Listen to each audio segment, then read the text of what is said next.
there's a spectrum of superpowers, and we're going to go over these individuals again just to give you an idea of perspective. So you've got kind of a people perspective of somebody in your mind who is open to these things. Now, we're going to use the Friends personalities because most of us have watched it make a million times. So now the first is Phoebe. She's going to be the person that's going to be high in artistry.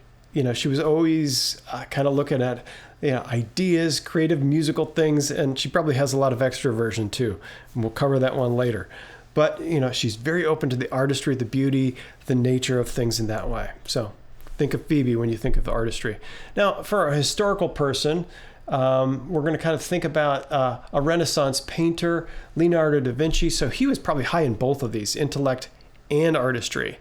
So because he was a painter, an artist, but he was also a scientist. So he was always kind of crafting new ideas, engaging with nature, and he kept journals about the nature of things. He speculated about flying machines and gravity and all of these different things. So he was definitely someone high in openness of art, aesthetics, and intellect.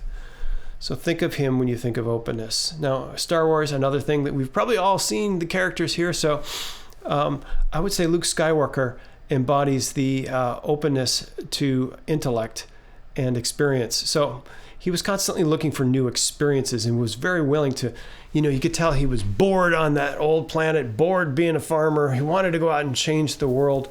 So that's the type of thing. He's tinkering with the ideas of world. Why are we doing this? What's going on?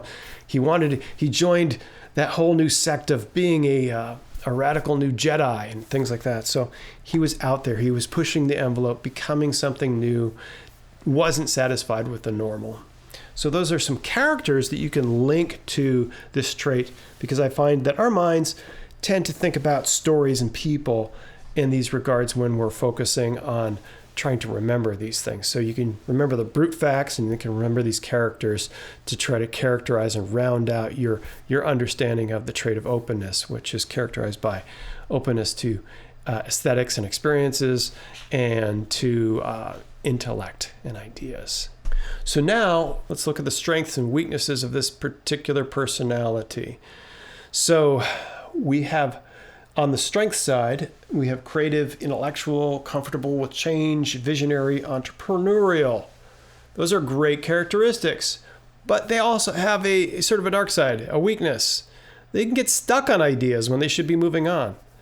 They could be stuck on why are we doing it this way? They could be kind of fixated when everyone else has kind of come to consensus on something.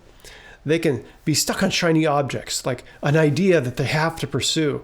That's why you see a lot of artists that pursue things even when other relationships and their finances go to pot.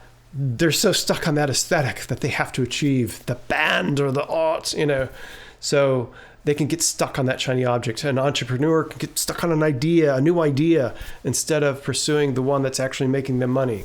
So I've encountered that a lot with idea people. I too get stuck on ideas as well. They can sometimes miss people because they're looking at ideas and aesthetics. They're not always seeing the people in situation, unless they have another character strength like extroversion or agreeableness that will kind of buoy that up. So if this is your only high trait, you could miss people sometimes. And sometimes they can be experienced as being combative. Like, why are you fighting about this idea? Why is it so important to you? Because ideas are so important.